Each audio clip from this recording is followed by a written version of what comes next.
Bonjour à toi et merci de ton intérêt pour cette nouvelle vidéo. Je suis Ludovic Bourdon, mentor et coach. J'accompagne les parents et les jeunes. Aujourd'hui, je te propose de découvrir un thème fondamental qui est l'estime de soi. C'est un thème qui va peut-être faire bouger des lignes chez toi, qui va peut-être t'inspirer, qui va résonner et t'encourager à mettre des nouvelles actions en place. Si tu as besoin d'informations, n'hésite pas à commenter et je te laisse aussi un lien de formulaire si tu veux me contacter pour exposer une problématique un peu plus en particulier, n'hésite pas. Je te souhaite un bon visionnage et je te dis à la prochaine. Ciao. Alors tout d'abord, je voudrais qu'on se penche sur la définition et je vous ai déjà invité par un réseau social, peut-être que certains l'ont fait, mais je vous invite à faire un petit test auprès de vos proches, de vos collègues, voire de vos amis. Parlez-leur de l'estime de soi et vous constaterez immédiatement chez eux des signes d'intérêt. L'estime de soi ne laisse pratiquement personne indifférent, comme s'il s'agissait d'une notion importante qui les touche personnellement. Mais demandez-leur de vous en donner une définition et ils en seront pour la plupart incapables. L'estime de soi, c'est l'une des dimensions les plus fondamentales de notre personnalité et malgré ça, elle reste, on peut dire, discrète, impalpable, voire complexe. Alors, intéressons-nous, pardon, à sa définition. Alors, le verbe estimer il vient du latin estimare, je pense bien le prononcer, dont la signification, elle est double. À la fois déterminer la valeur de et avoir une opinion sur. Alors, cette définition, en synthèse, on pourrait la résumer par quelque chose de beaucoup plus simple. C'est l'estime de soi, c'est comment on se voit et si ce qu'on voit, on l'aime ou pas, tout simplement. Alors, pour approfondir notre compréhension de l'estime de soi, c'est l'objectif ce soir, on va explorer ces trois piliers fondamentaux qui sont l'amour de soi, la vision de soi et la confiance en soi. Chacun des piliers ici joue un rôle spécifique dans la construction de notre estime de soi personnelle, évidemment. Les trois piliers sont interconnectés et ensemble, ils forment la base sur laquelle on construit notre identité et notre rapport au monde. Alors, on va commencer par le premier pilier qui est l'amour de soi. L'amour de soi, c'est le fondement le plus profond de l'estime de soi. Il s'agit de s'accepter inconditionnellement, indépendamment de nos succès ou de nos échecs, de nos qualités et de nos défauts. Donc cet amour de soi, il ne dépend pas de nos performances. Il n'empêche pas la souffrance, il n'empêche pas le doute en cas de difficulté, mais il a une qualité, c'est qu'il nous protège du désespoir. En fait, c'est un peu une encre, comme l'encre, qui nous maintient stable malgré tout ce qu'on pourrait traverser dans la vie de tumultueux. Si on prend un exemple, pensez à une personne qui traverserait une période difficile. Par exemple, on peut prendre une perte d'emploi. Si elle a un amour de soi solide, cette personne pourra reconnaître dans cette épreuve sa valeur intrinsèque malgré cet échec professionnel. Son amour de soi lui permettra de se dire: je traverse une période difficile, mais je sais que je suis une personne de valeur et que je finirai par rebondir. Ça, c'est grâce à l'amour de soi. L'amour de soi, il est largement influencé par l'amour que nous avons reçu durant notre enfance. Là, ça peut résonner en vous par rapport à votre enfance, mais aussi maintenant en tant que parent si vous l'êtes. Les nourritures affectives telles que l'amour, la tendresse, la sécurité affective, l'attention qu'on reçoit, le soutien, ils vont jouer un rôle fondamental. Lorsque ces besoins fondamentaux ne sont pas satisfaits, il devient plus difficile de développer un amour de soi solide. Et les carences affectives de l'enfance, elles peuvent laisser des traces profondes qui, à l'âge adulte, rendent l'amour de soi fragile. On va prendre un exemple là aussi. Une personne qui n'a pas reçu suffisamment d'affection ou de reconnaissance de la part de ses parents peut avoir du mal à s'accepter lui-même et à s'aimer. Donc, elle peut constamment chercher la valorisation extérieure pour combler ce vide intérieur. Et c'est peut-être quelque chose qui vous parle ou que vous avez connu même au travers de quelqu'un d'autre. Le fait de rechercher la validation chez quelqu'un d'autre à l'extérieur.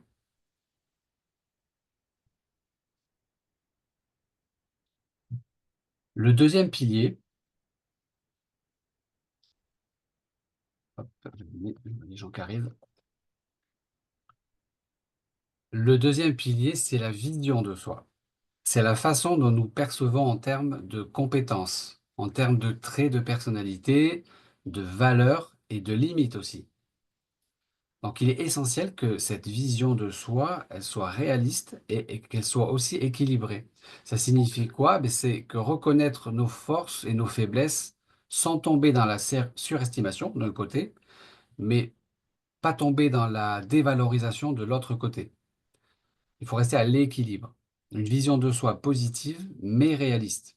Et cette vision équilibrée nous permet de nous connaître véritablement, d'accepter nos imperfections, de travailler sur nos points d'amélioration. Elle agit comme une force intérieure qui va nous aider à affronter les défis de la vie. Et c'est important cette notion de force à partir du moment où on est à l'équilibre. Une personne, si on prend un exemple, une personne qui se connaît bien, par exemple, c'est qu'elle peut être douée pour l'organisation, mais qu'elle a des difficultés en prise de parole en public. Donc elle peut s'appuyer sur ses forces et chercher à développer ses compétences là où elle en a besoin, parce qu'elle aura cette force-là, avec cette vision de soi positive qui lui permet de le faire. Mais notre vision de nous-mêmes, elle est souvent influencée par des attentes de notre environnement familial, en particulier les projets que nos parents ont pour nous. Là, on est sur l'impact des attentes parentales. Parfois, les parents que nous avons eus, mais que nous sommes aussi, on peut se l'avouer parfois, ben, les parents on projette sur les enfants leurs propres ambitions non réalisées. C'est ce qu'on appelle en fait l'enfant chargé de mission. Prenons l'exemple d'un père qui a raté ses études. Ben, il peut pousser son fils à intégrer une grande école. Une mère on va dire quoi, une mère qui aurait souffert du manque d'argent peut encourager sa fille à choisir un compagnon plutôt aisé, par exemple. Mais si cette pression, elle est trop forte, cette pression, donc, sur l'enfant ou les enfants, et que les désirs et les capacités de l'enfant ne sont pas pris en compte, ça peut conduire à une vision de soi limitée. L'enfant, il peut se sentir incapable de répondre à ses attentes et de développer un sentiment d'échec ou d'insuffisance. Ça, c'est important de le détecter. Lorsqu'on peut le détecter, évidemment, c'est pas toujours facile, parce que là, il y a une nécessité, un besoin d'être accompagné, aidé à distinguer ses propres aspirations de celles de ses parents et à construire une vision de soi vraiment plus authentique. Il va se détacher. Là, l'estime de soi, elle est impactée directement. Mais là, on peut parler aussi de limites. Une vision de soi qui est trop limitée, ça peut nous empêcher de réaliser notre plein potentiel.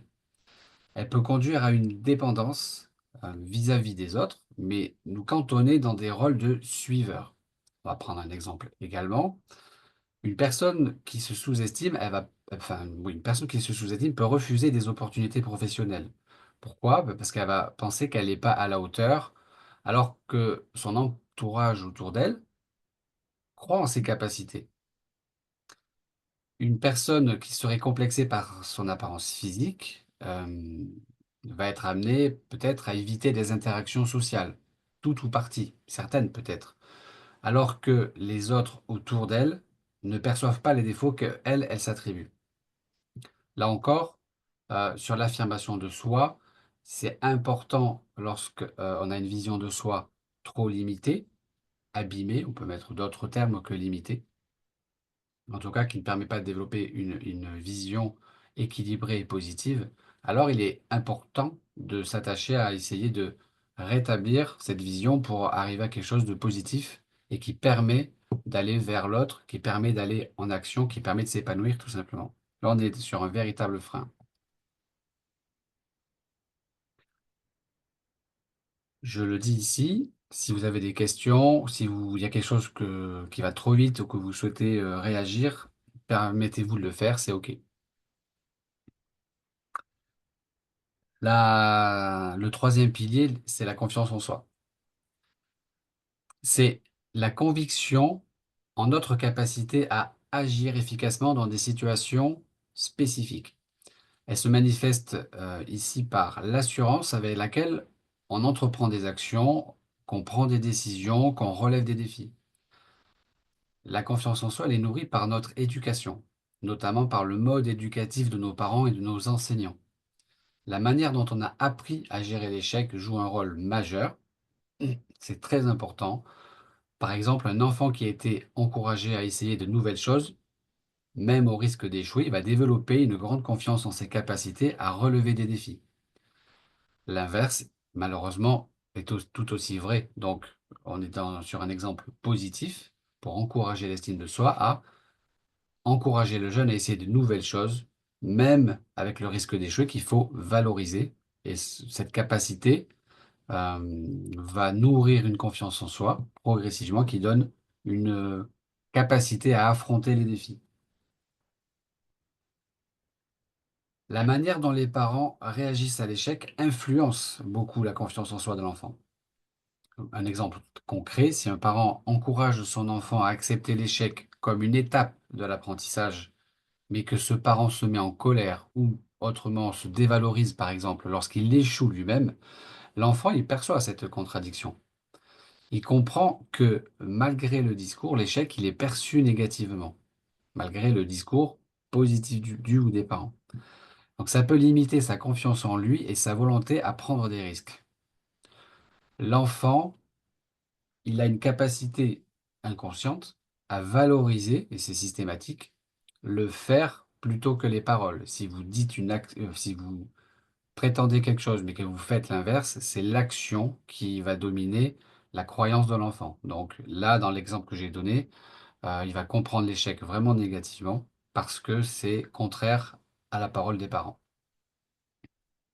Donc il y a un besoin d'alignement qui est très important entre les paroles et les actes de la part des parents. Pour la transmettre, la confiance en soi, il est essentiel d'être cohérent entre nos paroles et nos actes. Donc l'enfant, il apprend en observant, c'est ce que je viens de dire. Si vous détectez des paroles qui ne sont pas alignées avec vos actes, il est important de se remettre en question par rapport à ça.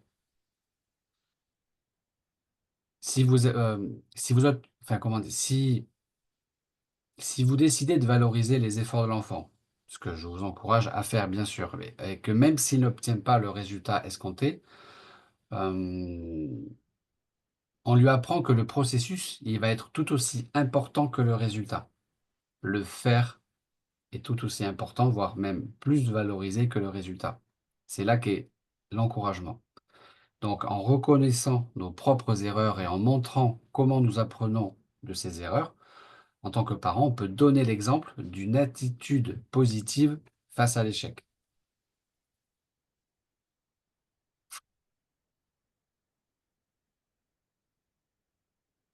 Est-ce que c'est bon? Est-ce qu'il n'y a pas de questions?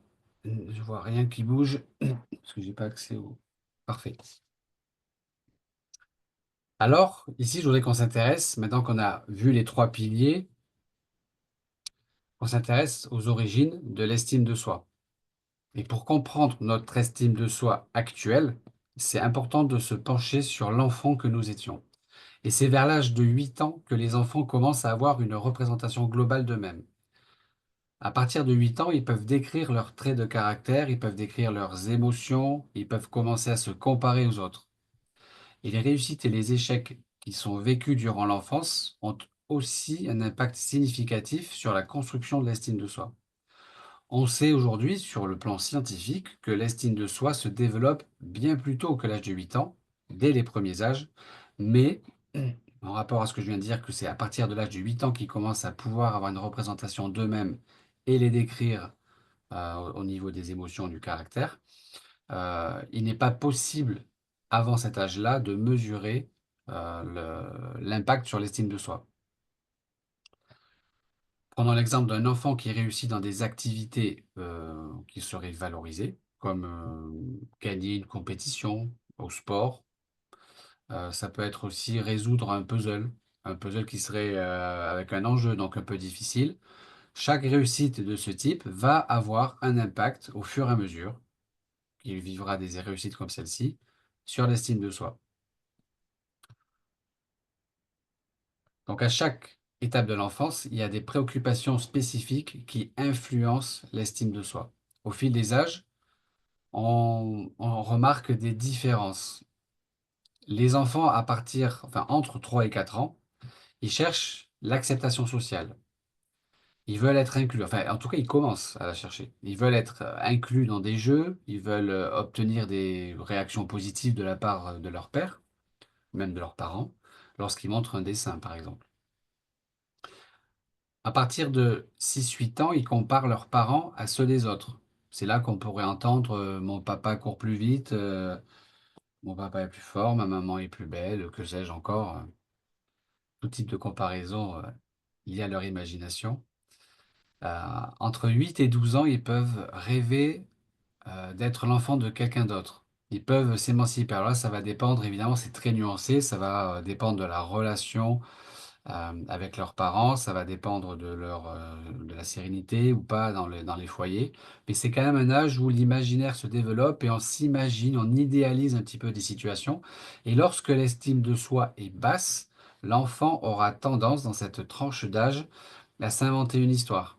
Il va avoir tendance à raconter, soit embellir la situation de ses parents, soit à s'inventer des nouveaux parents finalement imaginaires, c'est possible. Évidemment, là aussi, c'est nuancé.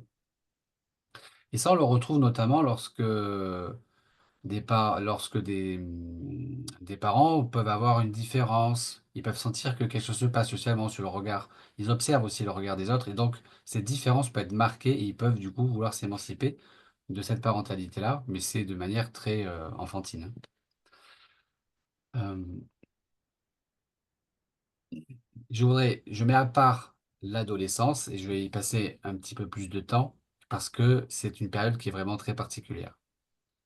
Pendant l'adolescence, l'estime de soi, elle subit des transformations majeures, on va dire, en raison de plusieurs facteurs. Il y a la recherche d'identité personnelle. Les adolescents, ils commencent à se détacher de l'identité familiale pour construire leur propre identité.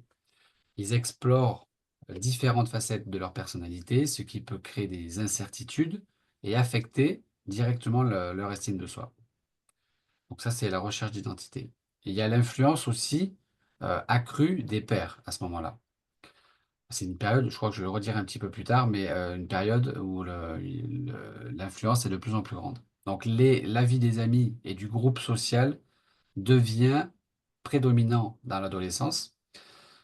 C'est l'acceptation par les pairs qui va être très importante. Le rejet et du coup l'exclusion peut avoir un impact profond sur l'estime de soi. Il y a des changements aussi physiques liés à l'image corporelle. La puberté apporte des changements corporels significatifs. Les adolescents sont souvent préoccupés par leur apparence physique. Ils se comparent aux idéaux qui sont véhiculés par les médias notamment. Et ça peut entraîner une insatisfaction corporelle et affecter aussi l'estime de soi. Ensuite, il y a la quête d'autonomie et aussi de reconnaissance. Ils cherchent à être reconnus comme des individus indépendants, ce qui peut créer des tensions avec leurs parents et un manque de soutien ou une incompréhension à ce niveau-là peut diminuer leur estime de soi.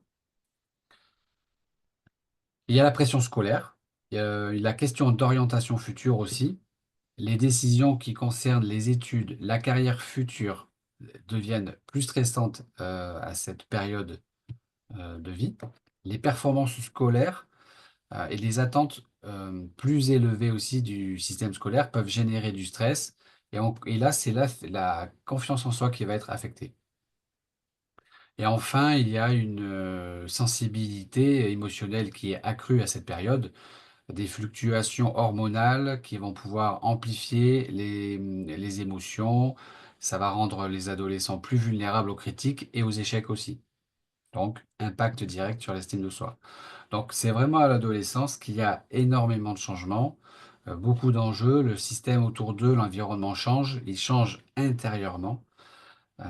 Et du coup, ça impacte à cette phase-là beaucoup l'estime de soi.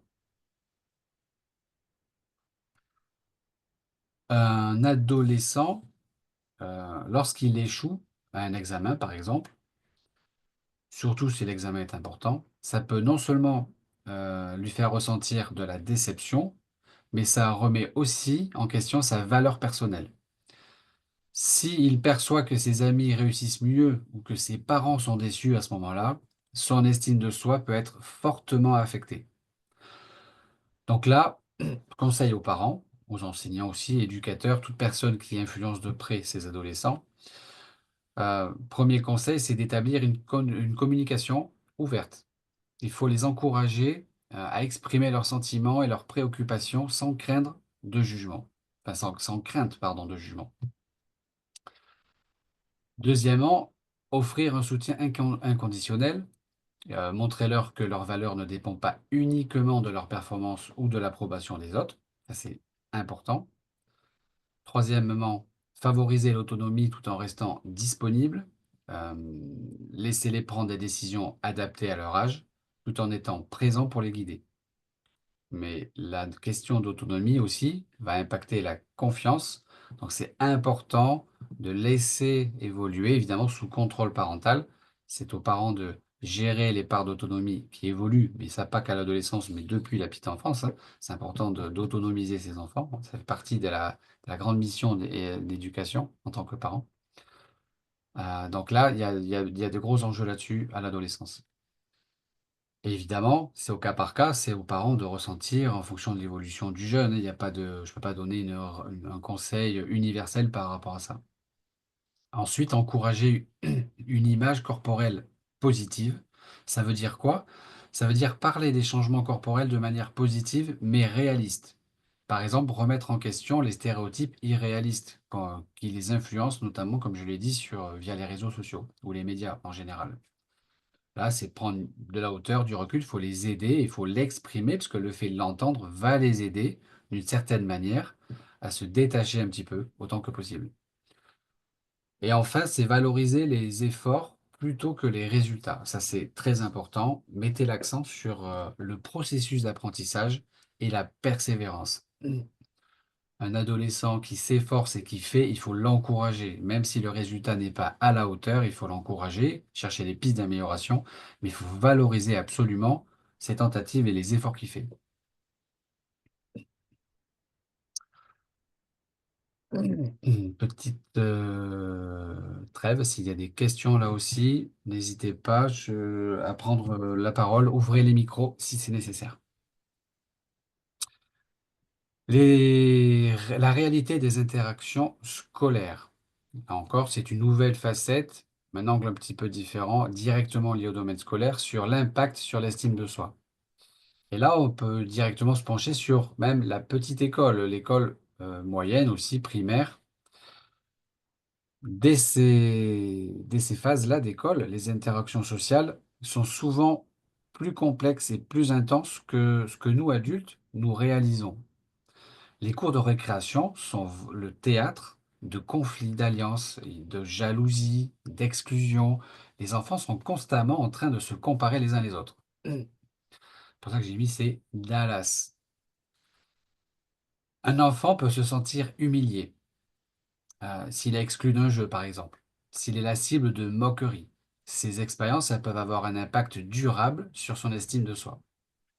Là, il est important que les parents et les enseignants soient attentifs à cette dynamique entre les jeunes, les enfants, et qu'ils offrent un soutien approprié aux enfants qui en souffrent, euh, avant même de détecter qu'ils en souffrent, qu'ils constatent qu'ils en sont victimes, parce que ça peut être par des actions qui sont ou qui paraissent tout à fait minimes, mais il faut les détecter parce qu'elles peuvent avoir un impact avec le sentiment d'exclusion, notamment. Ça, c'est quelque chose que j'aborderai un autre jour plus tard, mais qui est très, très fort sur le plan psychologique.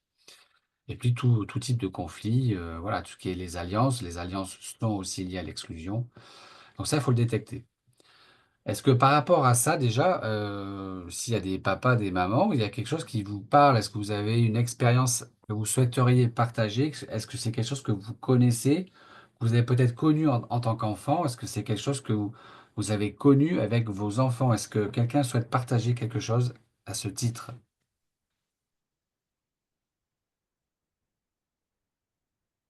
No? C'est pas grave, c'est OK. En tant que parent, j'enchaîne. Hem, Votre rôle, il est majeur dans le développement de l'estime de soi de votre enfant et c'est quelque chose que j'aimerais vraiment, transmettre comme idée en termes de responsabilité et sur le rôle qu'on joue nous en tant que parents. Et là, j'ai envie de vous donner quelques conseils par rapport à ça. Le premier conseil, c'est d'écouter attentivement et activement. Si votre enfant exprime des doutes ou des inquiétudes, prenez-les au sérieux. À quelque niveau que ce soit, aussi banal que ça puisse paraître, dès que le doute ou l'inquiétude est exprimé, ça peut être exprimé de manière moins importante que c'est ressenti, donc il faut intervenir. Ouvrez le dialogue donc, posez des questions ouvertes, encouragez le ou la à partager ses sentiments. Évitez de minimiser surtout. Ne dites pas: «Ce n'est rien». C'est ce qu'on pourrait avoir tendance à faire, c'est tout de suite de minimiser. Voilà, «Ce n'est rien, tu t'inquiètes pour rien». Au contraire, il faut reconnaître et accueillir ses émotions. Donc il faut aider l'enfant à relativiser. Guidez-le ou guidez-la pour qu'il puisse voir les choses sous un angle différent, mais laissez-le arriver à ses propres conclusions.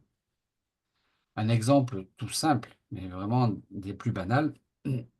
Si votre enfant est triste parce qu'il n'a pas été invité à un anniversaire, c'est des choses qui arrivent assez couramment, plutôt que de dire ce n'est pas grave, donc, vous pouvez dire je vois que ça te rend triste. Est-ce que tu veux en parler? Et là, son émotion étant, bah, elle est prise en compte et la question ouverte lui permet de s'exprimer parce que c'est pas vous qui allez dire les choses à sa place. Ça, c'est très important dans l'encouragement, ça a un impact vraiment positif.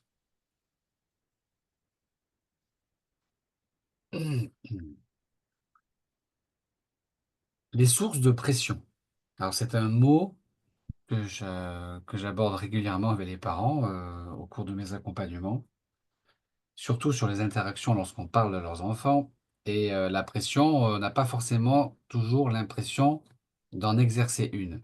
Pour autant, les pressions, elles existent, qu'on le veuille ou non et les enfants reçoivent des messages sur leurs valeurs à travers 4 sources principales qui sont leurs parents, premièrement, leurs enseignants, leurs pères et leurs amis proches. Et l'importance de ces sources, elle va varier avec l'âge. Les jeunes enfants, les plus jeunes, pour eux, c'est l'avis des parents qui est prédominant. Mais à la préadolescence, les pères et les enseignants gagnent en influence. Et à l'adolescence, les amis proches et les pères peuvent devenir même la principale source de validation des jeunes. Là encore, ça peut être nuancé en fonction de la qualité, du niveau de relation qu'il peut y avoir. Enfant unique, grande famille, voilà, et puis le type de relation que vous avez avec vos enfants. Donc c'est variable, mais c'est une moyenne très fortement représentée. Donc là, il est important de trouver un équilibre entre le soutien inconditionnel, et c'est quoi le soutien inconditionnel? C'est amour et acceptation sans condition de son enfant, et le soutien conditionnel. Récompense pour un comportement ou une performance spécifique. Donc là, je le redis, c'est trouver un équilibre entre le soutien inconditionnel, amour et acceptation sans condition, et le soutien conditionnel, récompense pour un comportement ou une performance spécifique. On peut, en tant que parent, être que dans l'amour inconditionnel ou on peut être à l'opposé que dans la récompense. Dans les deux cas, ça crée un déséquilibre. Il est important de trouver un équilibre entre les deux.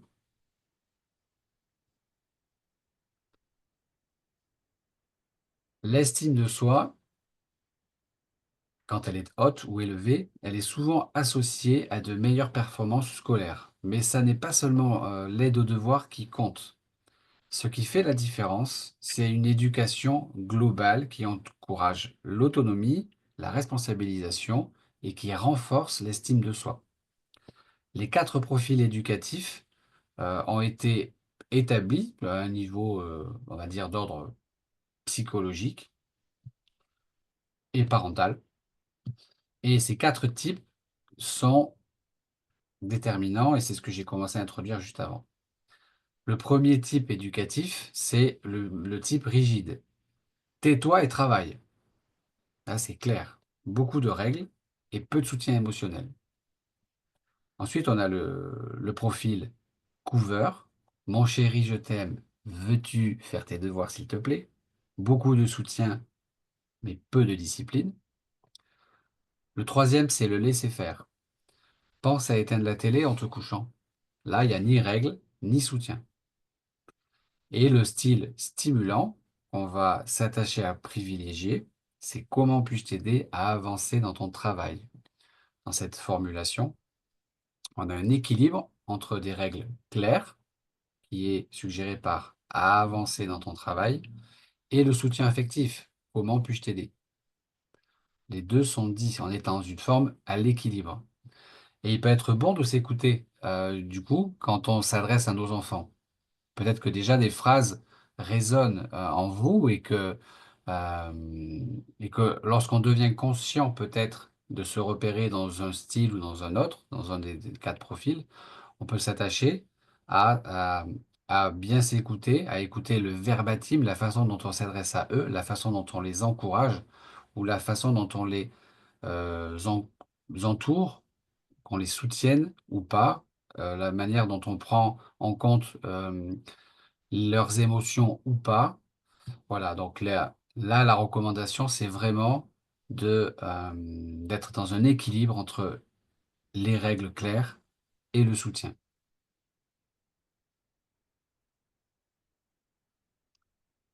Alors, le rôle des parents dans tout ça, ben, en tant que parent, votre propre estime de soi, elle influence celle de votre enfant.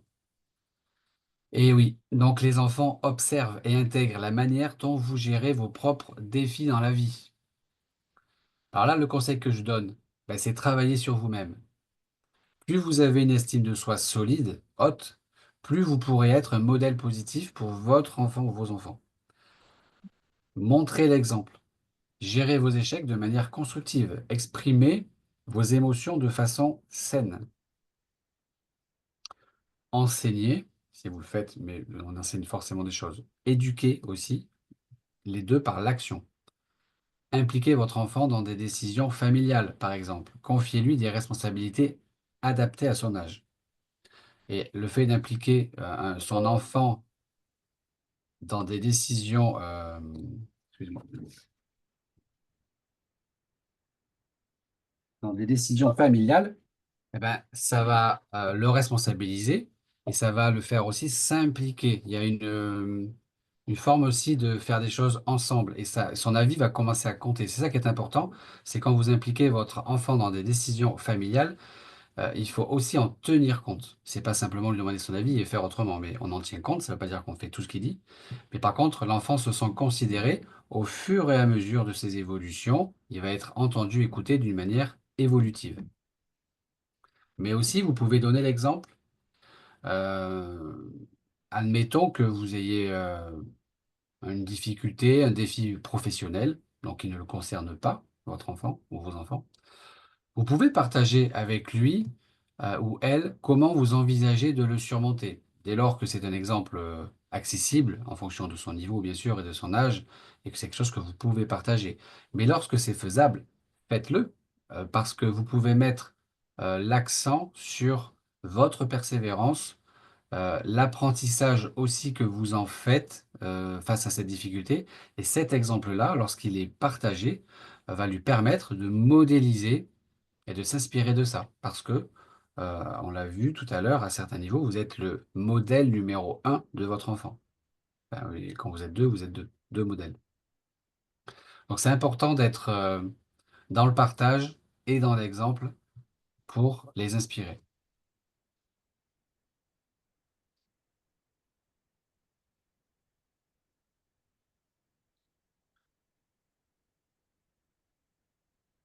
La conclusion de ça, parce qu'on est arrivé au terme, c'est que l'estime de soi, c'est une composante essentielle de notre bien-être psychologique à tout âge. Donc en cultivant l'amour de soi, une vision réaliste, positive de soi et la confiance en nos capacités, euh, on se donne les moyens de vivre une vie plus épanouissante. En le faisant en tant que modèle pour nos enfants, on leur permet d'accéder aussi à cette vie plus épanouissante pour eux, avec nous. Donc l'entourage et l'éducation jouent un rôle fondamental dans cette construction. Alors que vous soyez parent, enseignant, même l'ami, ou même pour vous-même, en quête de développement personnel, que vous souhaitiez investir dans l'estime de soi, c'est un investissement direct dans le bonheur et dans la réussite. L'estime de soi est le socle de l'équilibre du bonheur et de la réussite. Et à ça, pour ça, je vous encourage à réfléchir aux moyens par lesquels vous pouvez renforcer les trois piliers qu'on a vus au début de cette présentation, les intégrer dans votre vie en conscience, en action, et aussi de celle de ceux qui vous entourent. Alors, merci à toutes et tous pour votre présence, pour votre chaleureuse aussi attention et votre amitié en étant présent ici pour certains. Tout au long de cette présentation, d'avoir été à l'écoute. J'espère que ces réflexions vont vous aider à mieux comprendre l'estime de soi et d'identifier les actions concrètes pour la renforcer. Moi, je serais ravi de répondre à vos questions si vous en avez, d'écouter aussi des témoignages ou des partages que vous souhaitez faire en suivant. Il nous reste un petit peu de temps par rapport à l'heure qui était prévue. Moi, je peux le faire, c'est tout à fait OK. Aussi, si vous souhaitez approfondir le sujet, euh, à m'envoyer des commentaires, même des suggestions ou pourquoi pas une problématique que vous connaissez, que vous souhaitez partager, ben, je vais vous mettre le lien dans le chat pour me contacter directement via un formulaire. N'hésitez pas, on peut en discuter. Prochain live concernera le stress. Des origines à aujourd'hui, le stress, c'est quand même quelque chose aussi d'assez fondamental et qui nous impacte en profondeur. Et étant passionné de neurosciences, je me suis intéressé à ce sujet depuis la genèse de pourquoi il existe, à quoi il sert le stress d'une manière naturelle et instinctive dans nos organismes, et comment il a évolué un petit peu avec le temps et comment aujourd'hui on peut l'apprivoiser. J'aime bien ce terme parce que on peut apprivoiser le stress, on peut en faire une force. Et d'ailleurs, on va découvrir que le stress est un moteur avant tout pour nous faire aller de l'avant. Mais lorsqu'il est à l'excès ou dans le trop d'intensité, il finit par être euh, dégradant tout simplement. Donc on connaît un petit peu ou beaucoup les conditions d'un stress excessif. Donc la semaine prochaine, à partir de 20h30, je mets aussi le lien, le temps qu'on discute peut-être quelques minutes ensemble, que vous me fassiez peut-être vos retours, vos impressions, vos commentaires divers pour qu'on puisse échanger. Et le temps que je mette ça dans le chat. Alors, Ok. comment ça s'est passé pour vous? Moi, je suis curieux de savoir ce que vous en avez pensé de cet épisode. Geneviève, tu as ouvert ton micro. Oui, merci Ludo. Écoute, merci pour cette présentation très claire. Aucun souci pour le suivi, j'ai même pris des notes, tu vois. Merci. Moi, j'ai des questions qui me viennent là, Oui, en lien avec ce que tu proposes, et je voulais savoir si, est-ce que par rapport au Zoom que tu proposes, et donc c'est le premier auquel je participe, est-ce oui. qu'il y a manière d'entrer en relation avec les parents qui seraient concernés par une ou une autre problématique à part le fait de prendre rendez-vous avec toi. Je m'explique. Ce qui m'est Oui, venu comme idée, est-ce que tu as déjà, par exemple, participé dans le cadre, je ne sais pas si tu connais l'émission Super Nanny. oui. OK. Est-ce que tu te verrais, euh, comment dire, intervenir dans une situation familiale qui est problématique forcément, pour y apporter un éclairage. À défaut de solution, au moins un éclairage qui permette d'avancer sur un terrain plus ou moins miné, évidemment. Voilà. Première Alors, part. merci pour cette question-là. Alors, oui, oui, oui, c'est tout à fait envisageable.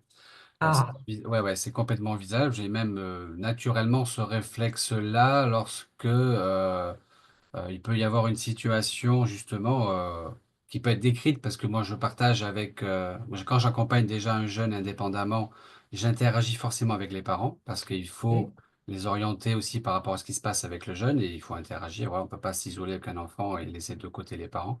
Et puis de temps en temps, j'ai les parents directement en accompagnement.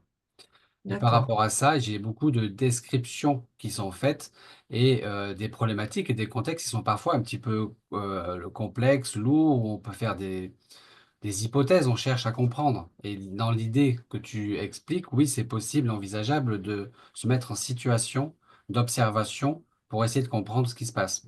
Hmm. Et par rapport à ça, je fais aussi des évaluations de profils comportementaux, que ce soit pour Hmm. l'adulte, le parent ou le ou les jeunes. Donc il y a les jeunes à partir de 16 ans et les jeunes à partir de 10 ans. Et là, ça permet aussi de faire des évaluations comportementales qui permettent aussi de détecter des choses et d'analyser des situations avec une vision familiale, en fait.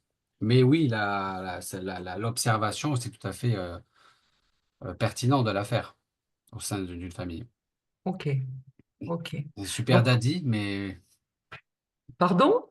ce serait super daddy. Oui, ça serait pour le coup super Daddy. On Oui, est on regarde d'accord. Super Nanny, Ludo. Moi, je dis C'est oui, c'est un mélange entre avec Super Nanny et Sugar Daddy, quoi. Ouais. avec C'est pour les un beau jeunes de tailleur. 40 ans. Moi, je dirais super Ludo, hein. Ouais, Franchement. ouais, Mm. c'est Ben ça. oui, pourquoi pas, avec un costume de Oui, super. complètement. Et des Oui. lunettes, Super là. héros, ouais. T'as vu, on t'a tous plébiscité, c'est bon. Cauchemar en famille, quoi. Ouais, après, je passerai dans le cauchemar, ouais. Laissez-moi sortir. Mais oui, oui, c'est une belle remarque. Merci pour ta question, Geneviève. Ben, je t'en prie, c'est ce qui m'est venu là Mais spontanément. C'est voilà, et j'avais envie de partager ça. Je ne sais pas ce qu'en pense ou Marie-Ève ou Mélanie, mais voilà, moi, c'est ce qui m'est venu. Euh, Nous, on veut bien être la première famille où tu interviens et filmer, il n'y a pas de souci. oui, Ah ben voilà, mais, ça mais c'est une bonne justement, chose. mais c'est Hein? en fait Marion et Damien, c'est enfin pour tout le monde, c'est voilà, je vous accompagne au- sur un plan familial global aujourd'hui, mais c'est vrai que lorsqu'on a échangé dernièrement, c'est quelque chose qui m'a traversé l'esprit. Ah, tu Surtout, vois? Eh ben ouais, ouais, tu ben vois, oui, parce qu'il y a à la profondeur de nos échanges et de recherche de tout le contexte qui est pas simple, Ah ben ben à un moment oui. donné, tu te dis, voilà, par rapport à ce que vous avez décrit, oui, ça peut être opportun d'observer des fois. eh Ah, ben tu vois? oui. On est un vivier, hein. Bon, je fais un pot-au-feu, c'est quand tu veux. Ah oui, je suis Addi- invitée en fait depuis le Additionnel temps. poulet, le poulet braisé. Pourquoi pas? Non, mais c'est une belle idée. Ça peut être efficace. Ben, je crois, ouais. Tu Parce que avais tu d'autres sais, questions, Geneviève? Pardon? Tu avais une autre question? Tu avais Oui, dit. j'en avais une autre, mais après, moi, je ne veux pas monopoliser la parole non plus, hein, parce que ça, on peut l'échanger éventuellement autrement. Euh, mais je voulais poursuivre juste un instant encore sur ce que j'ai proposé là, parce que tu sais, il y a des parents qui sont pas toujours prêts ou ne savent pas trop comment faire, même si moi, je recommande chaudement Ludovic Bourdon et Mm. des choses comme ça, tu sais, il y a quand Oui, même un blocage situé à un tel endroit qui font que ben, ils ne sautent pas le pas. C'est pour ça que j'envisageais cette possibilité-là. oui. Voilà, ça m'est Ah venu. oui, oui, d'accord. Oui, en mode observation. Après, Oui, là, je vais le promouvoir un peu plus, mais c'est vrai que le type de profil, là, j'ai fait plusieurs expériences de profil sérum. Ça permet aussi d'avoir un accès déjà, toi, déjà avoir une réponse, un début ouais. d'outil parce Ouais. qu'il y a aussi les questions de budget, et je le comprends aussi. Donc, Oui, ça permet d'avoir déjà un premier accès avec quelque chose de très efficace et qui peut être une première étape aussi. Donc ça, c'est quelque chose que je vais proposer un peu plus directement, ouais, voilà, qui peut être, et que je vais certainement systématiser de toute façon. Parce que ça me permet de toute façon, lorsque j'accompagne un jeune, ou des parents, parce que tout le monde peut faire le test, mais ça optimise de toute façon l'accompagnement. C'est d'accord, rentable en fait, c'est pas, il y a un d'accord. accompagnement derrière. Mais s'il n'y a pas d'accompagnement, un budget limité, ça permet déjà d'avoir un outil très sympa pour améliorer et en tant que parent se repositionner sur un plan relationnel notamment Oui, et puis ça peut avec être ses une enfants. approche qui va faire que peut-être après tu Ouais. vas gagner effectivement l'engagement des parents sur Si ça leur une période permet plus longue. d'y Enfin, arriver, tout oui, ça c'est n'est pour pas eux. du. Oui, voilà. C'est pour eux, C'est ouais. OK. OK. J'aime bien, hein, j'aime bien. J'aime beaucoup cette idée. Je suis ravie que tu sois déjà dans le fait d'y penser. Ça me plaît beaucoup. Mais voilà, on est connectés. Mais ouais, ça c'est sûr. Alors, tu sais, justement, alors, puisque je suis apparemment la seule à vouloir parler, Mélanie, Marie-Ève, non? Non, moi, j'avais une question, moi, mais enfin, c'était Ah, plus une réflexion à la con, mais vas-y, vas-y. Dans mais les non? réflexions comme ça à la Non, fin. non, mais c'est une merde, c'est de la merde. Je sais. D'accord. Avant même qu'on l'ait entendu, tu as jugé que c'était. D'accord, ok. Ok. Donc là, si j'ai bien compris, on a fait le Zoom. S'il y a des questions, on te les renvoie. C'est ça? Oui, mais là j'ai mis un Mais- petit formulaire, ça permet soit de le transférer le formulaire si vous pensez aussi à des gens qui ont des besoins particuliers à qui ça pourrait Mm. parler, résonner, sur le thème de Hmm. l'estime de soi, mais sur l'accompagnement d'un jeune sur un plan scolaire, de parents aussi qui ont un problème de conflit dans une famille aussi. Ouais, J'ai des ouais, outils ouais, aussi pour gérer ça. ouais. Tu sais, ce qui m'est venu aussi, alors après, bien sûr, c'est dans un autre domaine et une difficulté sûrement beaucoup plus grande, mais pourquoi pas étendre cette action au niveau de l'éducation dite nationale, C'est un autre thème, un autre débat, n'est-ce et pas? c'est compliqué de l'interfaire avec l'éducation J'imagine nationale. bien, C'est très très mais difficile. bon, histoire d'orienter un peu plus notre école d'aujourd'hui à quelque chose d'un peu plus large, hein. Oui, Toujours oui, dans bien le, sûr. Oui, oui, toujours bien dans le sûr. bien-être de nos enfants, bien Oui. évidemment, et Non, mais c'est petits-enfants, des choses qui vont certainement se mettre en place, parce qu'après, il faut préparer les thèmes, notamment, je peux faire aussi c'est ça. des interventions Oui, auprès parce que, des enseignants, parce qu'on parle des parents, mais comme j'ai cité, les enseignants font partie des influenceurs oui, de l'estime de oui, soi, oui, mais et tu sais, grandement. ils ont peut-être aussi besoin d'une approche un peu plus éclairée, Oui, en tout cas, hein, mesurer l'impact, mesurer les mots. Enfin, j'entends c'est encore, ça. moi, déjà des retours de jeunes avec des propos qui sont, oui, qui sont difficiles à entendre, et voilà. Et Yes. ça a des conséquences. Bon, voilà, après, c'est pas facile d'aller dire aux profs ce qu'ils n'ont pas envie d'entendre, hein, Ah mais ben non, mais là-dessus, les amener dans une interaction avec des élèves sur une complètement. situation, n'importe laquelle, extraite évidemment hors contexte, mais leur amener une situation à laquelle on demande d'agir ou d'interagir et de voir comment ils Ouais, interagissent. Et en fonction de ça, tout à enfin fait. voilà, Il faut bien pour présenter moi, les il y a choses. Ouais. possibilité de faire C'est quelque sûr. chose. Ah C'est oui, pas je facile, pense, mais oui. pas impossible. Voilà, moi j'en ai fini avec mes questions. Merci beaucoup. Mais avec plaisir, merci à toi. Est-ce que quelqu'un veut poser une autre question? Peut-être Marie, Ève,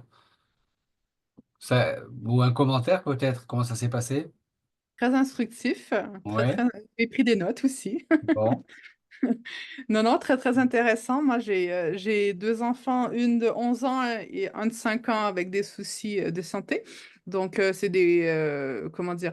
Donc, on est déjà dans la préadolescence, donc ouais, forcément, c'est un moment critique, je trouve, sur la construction de soi, quoi, sur la construction de ce qu'on aura pour plus tard, quoi. Donc, c'est sûr que ouais, ouais. étant parent avec déjà une estime de soi plutôt, moi, bof, bof, c'est Hmm. toujours un peu plus compliqué. Donc, forcément, comment dire, de dire faut être l'exemple et tout, des fois, c'est pas toujours simple parce que l'esprit veut, mais le corps veut pas. Je sais, et c'est pour ça que je fais ces interventions-là. C'est aussi pour ça que, parce que toi, ce genre d'intervention là d'une heure, enfin, un peu moins d'une heure, mais le message est tellement important. Mais si je passe tous ces temps-là à répéter à chaque parent que je devrais rencontrer, ben, c'est du temps qui leur coûte cher, si tu veux. Donc, je préfère généraliser ce message-là. Et ce qui est important pour moi, c'est de rendre les parents conscients.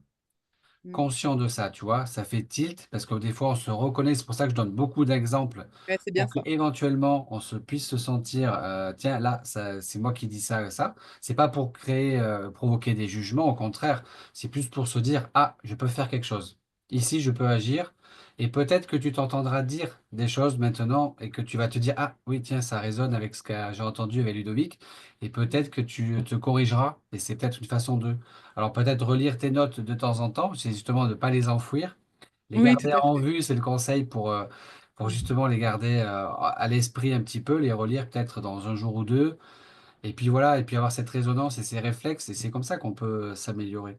Oui, et d'écouter le replay aussi qu'il y aura, comme Et ça au oui, moins. je vais, ce replay, voilà, de toute façon, je l'ai enregistré parce que j'ai plusieurs personnes qui ne pouvaient pas être présentes, qui m'ont demandé le replay, et vu le contenu l'importance du sujet, je Ouais. préfère, voilà.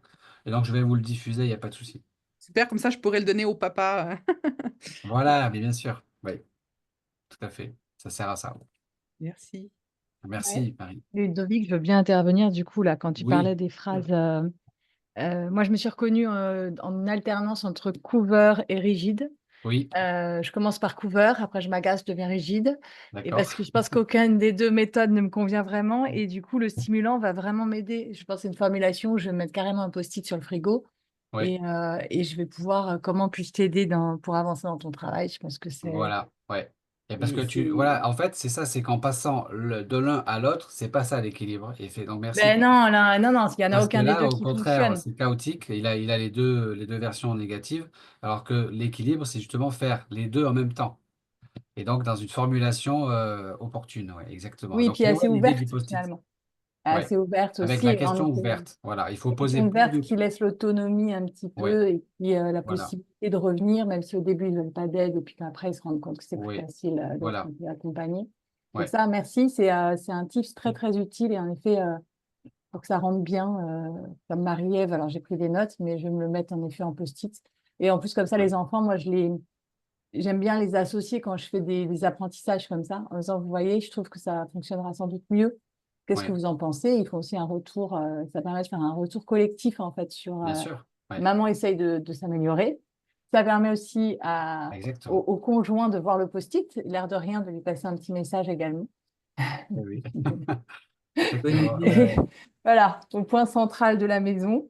Et C'est une puis, bonne idée, je pense que je vais faire pareil au niveau des post-it. Mhm. Le post-it est ouais, un C'est bon idée. avantageux. c'est des petits messages, je me dis, qui passent comme ça à chaque fois qu'on ouvre le frigo, ça, petit truc qui rentre petit à petit. Voilà, merci pour ce tips très utile. Avec plaisir. Marion, Damien, une Oui. réaction? Non, je trouve que le format est bon dans le sens où ça permet d'avoir des lignes de conduite ou en tout cas des lignes de travail bah, de la base, hein. Il faut partir toujours Mhm. de la base, on est d'accord. Donc, je trouve que c'est clair, c'est accessible. Après, chacun y met et remplit les petites lignes, les interlignes, ça c'est encore Et autre chose. voilà. Voilà. Donc, je trouve qu'en en ça, le format, c'est pas lourd, quoi. Mm. Alors, c'est lourd à l'intérieur, les interlignes sont lourdes parce que c'est le vécu qui se met à l'intérieur. Mais en Oui. tout cas, ça permet d'éclairer le chemin.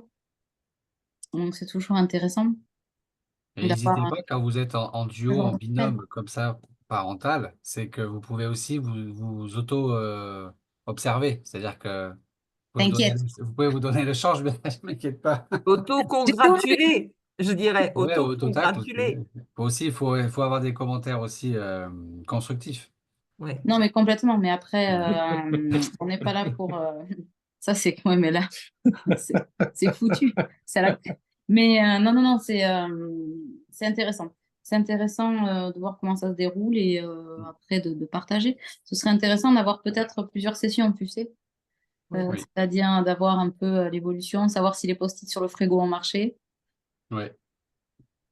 ou pas, etc. C'est toujours ça, dans le suivi, ce serait Ouais, chouette. pourquoi pas, ouais, bien Oui, sûr. oui, parce que là, on a Oui, effectivement eu les grandes lignes, mais ce serait peut-être bien effectivement de revenir sur des chapitres pour les creuser peut-être un peu avec des exemples vécus, des choses comme ça, peut-être. moi, je suis chaud pour qu'on se redonne rendez-vous et qu'on fasse un débrief, hein. Oui, c'est toujours bien parce que là, Ah oui. voilà, le tour de table, bon, tu donnes tes quelques petits outils ou quelques petits trucs, mais après le tour de table, c'est voir si ça a marché, si Ah ouais, est-ce que on ça n'a vous pas a... fini par manger le post-it parce qu'on se dit non, Oui, Oui, on va attendre le deuxième tour.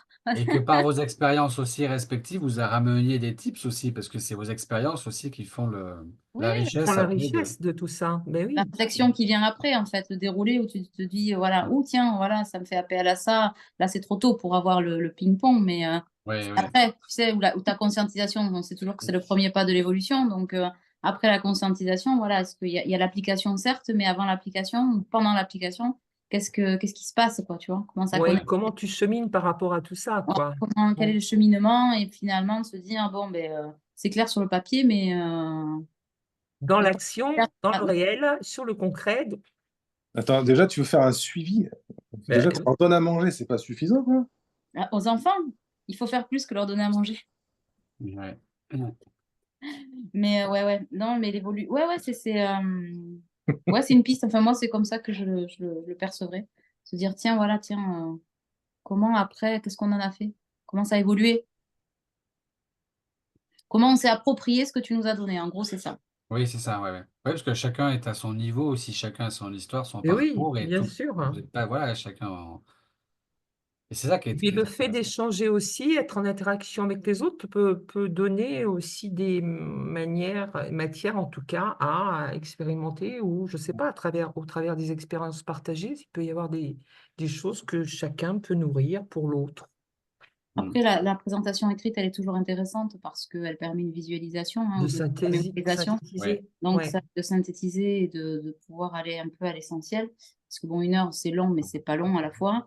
Et de ne pas se perdre dans le trop dit ou non dit, d'une façon ou d'une autre.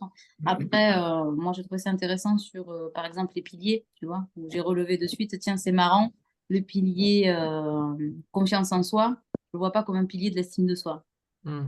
tu vois. Ah oui. Voilà, dans la C'est visualisation. plutôt, Ouais, mm, pas du tout. Enfin, l'un va pas sans l'autre, hein, pas tellement. Puisque si oui. tu n'as pas d'estime de soi, je vois pas comment tu peux avoir confiance en toi. Mm. Par contre, voilà. Donc, c'est toujours un autre angle de vue qui permet après de revenir peut-être sur ce que tu as écrit. Et quand on a un blocage, alors j'ai pas forcément de blocage là-dessus, c'est juste la présentation qui m'a marqué parce que dans ma tête, c'est pas comme ça Oui. que je présenté. Mais je me dis que c'est intéressant parce que du coup, quand tu bloques et que tu as cet écrit en face de toi, et ben justement, c'est écrit autrement, c'est en couleur, c'est autrement. Alors du coup, pourquoi tu bloques? Qu'est-ce qui crée cette ouverture en fait? Donc le support écrit, c'est chouette aussi. D'accord. Et c'est en faisant des choses que on ne fait pas... comment dire ça? En fait, l'évolution, elle se Mmh. fait aussi parce qu'on va affronter des choses qui sont différentes de nos points de vue, comme tu dis. C'est ça. Je fais Mm. différemment. Voilà, j'ai pas cette vision-là, mais donc je vais m'y intéresser finalement. Mmh. Et c'est vrai que c'est ça. Même quand on a une idée un petit peu contraire, quelqu'un qui va exprimer des idées complètement contraires, c'est intéressant d'aller écouter ce qu'il dit en fait. Mmh. Non, parce qu'on peut justement y apprendre beaucoup de choses. Bah, disons Oui, que ça montre, pardon, je pense que ça montre qu'effectivement, parce que tu l'as dit, ça peut tourner, etc. C'est pas figé par rapport au ouais. pilier, etc. Bon, Oui, l'un peut heureusement. être le vase communicant de l'autre, et tout ça, tout ça.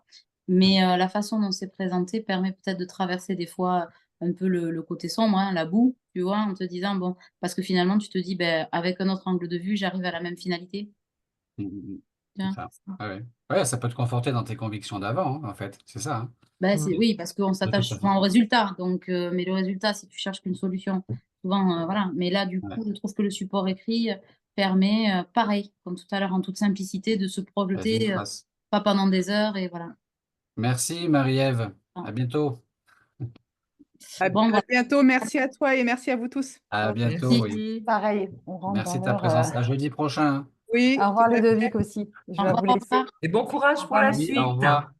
Merci. Bon, voilà, j'ai trouvé ça super. Bon, super, mais merci à vous d'avoir été là. En tout cas, Et à c'était toi. très riche. Et puis, ces opportunités-là pour moi d'échanger avec vous, c'est super enrichissant. Et ça me fait de toute façon aussi évoluer sur mes visions. Et je me nourris de ça aussi. Eh ouais. J'ai une question d'ordre, enfin pas de physique, mais c'est sur le côté enfin, les bases sur lesquelles tu t'appuies. Tu as fait, enfin, je suppose que tu t'es basé sur des écrits comme ça, mais c'est principalement un schéma d'éducation occidentale, je suppose. Parce que tu as parlé des âges, etc., en fait, à laquelle ils commencent à se développer. Mais est-ce que c'est pareil enfin, pas tous les pays, mais est-ce que c'est pareil, je suppose, dans tous les pays occidentaux, donc je pense à l'Europe et l'Amérique du Nord. Mais par exemple, l'Asie, est-ce que l'Asie ou certains pays d'Afrique du Nord, le continent arabe, Alors, c'est la réponse, elle est à deux vitesses, c'est-à-dire oui et non. C'est-à-dire oui sur un plan complètement scientifique, c'est-à-dire tout ce qui va être lié au développement du cerveau, l'évolution de l'enfant, c'est universel en fait. Mhm. Mais non parce que, enfin oui ou non, je ne sais plus dans quel sens, mais en tout cas, il y a aussi, ben, évidemment, genre on l'a dit, il y a les impacts de l'éducation, les héritages de nos cultures qui vont faire que ça va avoir une influence. Mais donc c'est plutôt oui, c'est universel. Bah oui, Mais parce il que y aura, sinon, voilà, ça reste quand même oui, fondamentalement oui, lié à l'évolution, à la constitution de l'être humain, hein. oui, Mhm. Voilà, et oui, c'est très naturel. Et c'est un peu ce que prévoit l'univers pour l'être humain. Donc c'est quand même c'est lié à l'évolution, vraiment. Oui, hum, Et complètement. l'estime de soi, elle est prévue pour être la base, le socle, la force qui va permettre la mise en action de l'être humain, hein. Elle va avec l'amour inconditionnel. hum. Voilà, pour partie. Parce qu'il ne faut pas que Oui, pour l'amour. partie. Oui, l'enfant intérieur et tout ce qui va avec, dont on parle beaucoup. Voilà, c'est ça. Pas Ouais. que, mais Pas que- en partie. Oui, mais pas que. Oui, mais pas que. Voilà. Mais oui, effectivement. D'accord. alors, est-ce que tu fais les jeunes de 40 ans qui ont des problèmes avec les parents plus vieux? Je fais tout. Parce que j'ai des trucs à dire à mes parents, du coup, là. Il faudrait que... Ah oui, oui, tu peux Mais faire c'est des règlements de intéressant, ça. compte. Hmm. Ouais. Ouais, ouais. Travailler Il n'y a l'enfant. pas de limite d'âge, Non. On est concerné quel que soit l'âge, en fait, mais de toute bien façon. sûr. Voilà. Et à partir du moment où on a une estime de soi basse, même si on a 58 ans ou 72 ans ou 12 ans, on est concerné en priorité par le sujet parce que il n'est jamais trop tard pour, évidemment, suivant les raisons pour lesquelles on a une estime de soi basse, il va falloir déconstruire, reconstruire certaines choses, mais quand on est adulte, on est un petit peu plus livré à soi-même. On a beaucoup moins, Mm. les influences sont après différentes, parce qu'on n'est plus sur l'enseignant, on n'est plus sur le parent, on est celui qui est censé après être le modèle. Donc quand le modèle n'est pas fini, on va dire, au sens non péjoratif, mais qu'il n'est pas arrivé au terme qui était prévu par la nature d'une estime de soi haute, si elle est basse, si on va dire qu'il n'est pas fini en ce sens, et ben du coup, il n'est pas prêt